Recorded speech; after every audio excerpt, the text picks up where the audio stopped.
Hey everybody, Miasma here with another anime review. Tonight we're going to be talking about the 2016 studio MAPPA film, In This Corner of the World.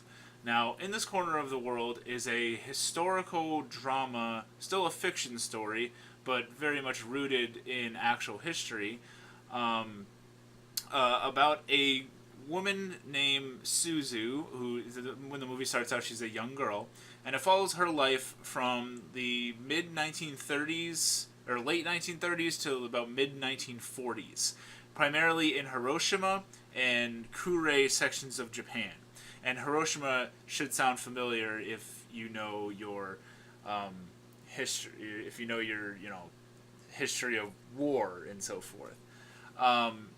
That is one of the two main cities that were bombed by the United States in World War II, I believe. Hiroshima and Nagasaki. Now,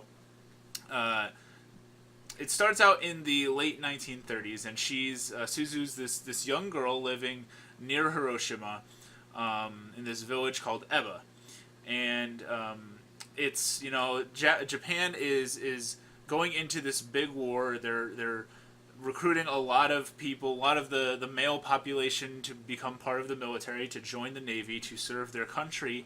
And, she doesn't really understand a whole lot of the despair that's going on at this point because, she's a child. And she's a little, naive. And to be honest, she's self-admitted. She often knows that she's sort of ditzy and sort of forgetful about things. She's not stupid. When she is ditzy, it's more so humorous in this kind of film. Like she's a kind, smart girl character, and it's just that she can be forgetful. She loves to draw, and she'll get really distracted with trying to create art, and she'll forget that she has other responsibilities to do. And that's sort of a thing that happens to her at all stages of her life. But when she's a child, she's friends with this boy in her school named Tetsu, and Tetsu is he's come to a much stronger realization of how the world is shaping around him, and he plans to join the Navy, as his older brother did. And, he's sort of a downer, but he's a real honest character, a real straight shooter, because here you have Suzu being all kind of happy and whimsical all the time and drawing stuff, and he sees the world kind of for how it is. And his older brother got killed in this war, and he hates that all he ever does anymore is they sit at home and they reminisce his older brother. And so he kind of wants to escape this life that Suzu thinks is, they live in a kind of pretty place. He doesn't view the world like that. So he's going to join the Navy, which kind of hurts Suzu's heart a little bit. And at that same time, she actually gets proposed for marriage by this guy that she doesn't remember ever meeting. And apparently this might have been typical at that time. It is very clear and actually said that she can say no. She's not forced into this, although she's kind of pushed by a lot of factors to actually marrying the guy. And it turns out he's not a sleazeball. He's this really cool dude named Shuzaku. And Shuzaku claims he's a really shy guy, but really sincere, really nice. So she gets to know him a little bit, and then she says, "I'm going to do this. I'm going to make this change." Now the thing is Shusaku's family lives in Kure, which is a far distance away from where Suzu has grown up. So she has to leave her family behind to live with her new husband, who she kind of barely knows, and get to know his family and try and fit in there as she leads this new life. And so that, has a whole lot of challenges. And it's this whole setting in this movie I really loved, because it's not something that I've really ever seen in an anime. I haven't really seen a depiction of Japan in the 1930s and 1940s And going into doing some research into talking about this review, I read that when they were working on this, they actually researched how places like Hiroshima and Kure looked during 1930s and 1940s Japan, and how their society may have run and stuff, which I found really, really interesting. As you can guess, with any war, that sort of depletes a lot of the money that would be going to other things. So a lot of the families of war are relatively poor, and people are struggling just to get by. A big factor in this film is people really struggling to get the basic necessities. There's a section of the film where Suzu, who's now living with her in-laws and her new husband, there's a bunch of people in this household, and they have weekly rations of food, and they have this fixed amount of rice that everyone's supposed to live off of. And originally they were getting rice and a little bit of fish and a little bit of I don't know, like sugar or something. They were getting multiple things, but stuff started to get, more and more scarce as time goes on. And there's one section in the movie where they're just getting rice, and my mind was like blown, because I'm sure in the back of my head, like, I knew, like, yeah, people probably struggled like that, but this just hits you like right in the face with it. Because you got these like 5-6 people, and it's just like, here's some white rice, and they have to find a way to make that last like a week. And I was like, wow, that is crazy.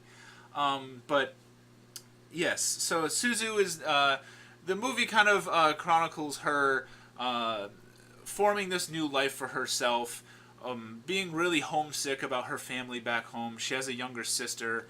And a brother who's actually also been recruited into the Navy.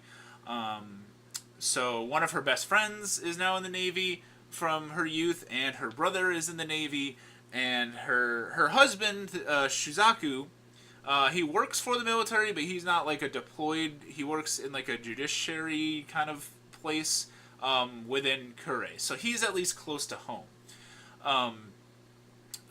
But a lot of it is just like, it's about like the struggle of creating a new life for yourself, and often dealing with things that life throws at you that you might not be able to control, and trying to make the best out of it. That's a real cool thing that I took from this movie, and it seems pretty historically accurate. I wasn't in 1940s Japan, but it seems quite realistic in how shitty it might have been back then. And I don't want to spoil too much of it, but there's a lot of heartbreak here.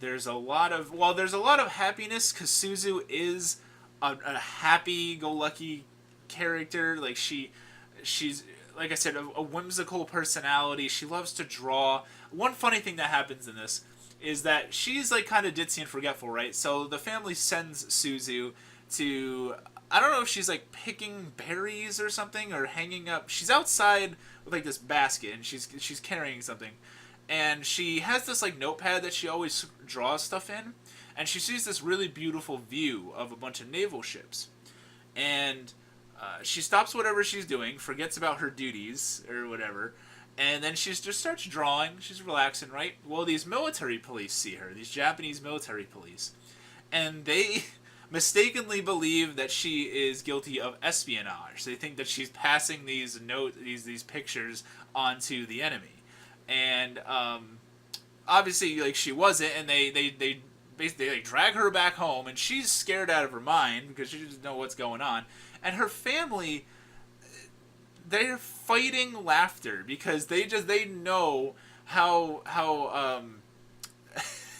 how like ditzy that their now daughter-in-law and sister-in-law really is. And there's no way that she's really a spy, because Suzu is not the kind of person that would be a spy or anything in the military, really.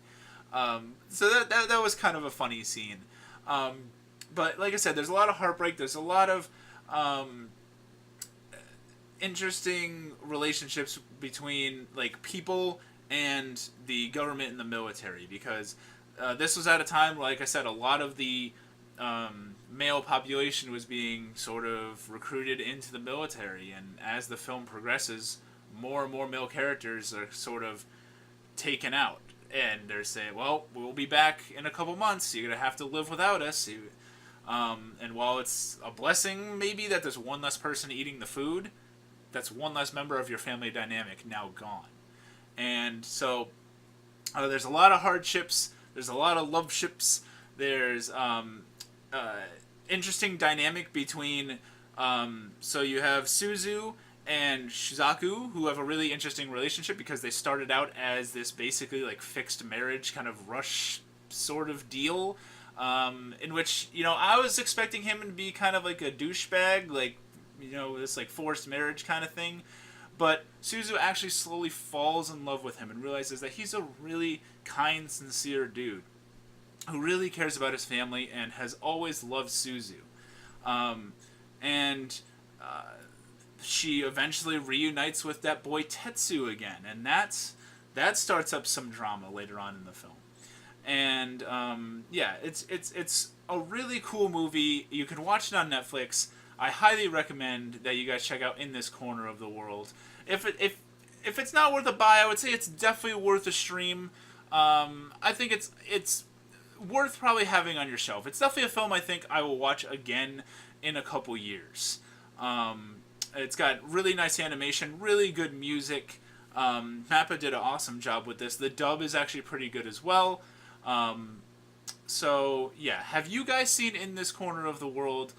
If you have, let me know down below. If you know, I'm trying to think of like an alternate anime recommendation here, and it's kind of difficult because I've never really seen anything like this. But yeah, I'm not sure. I'm kind of at a loss here. I've never seen Grave of the Fireflies, but I know it's really sad and it's about like wartime Japan, so maybe that would be sort of similar. That's gonna be way sadder than this. While there are sad moments in here, it is not all sad.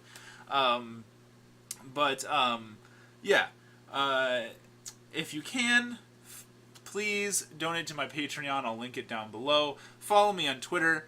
And yeah, thank you guys for watching. Thank you, Nia-chan, for your kind donation this month. As you can see in the background, there's a little teaser for a manga that Nia has recommended me to check out, and that's one of the rewards for my Patreon, is you can recommend anime or manga for me to talk about on the channel. So please check that out if you can. If you totally can't, I understand. And thank you guys for watching, and I will see you next time.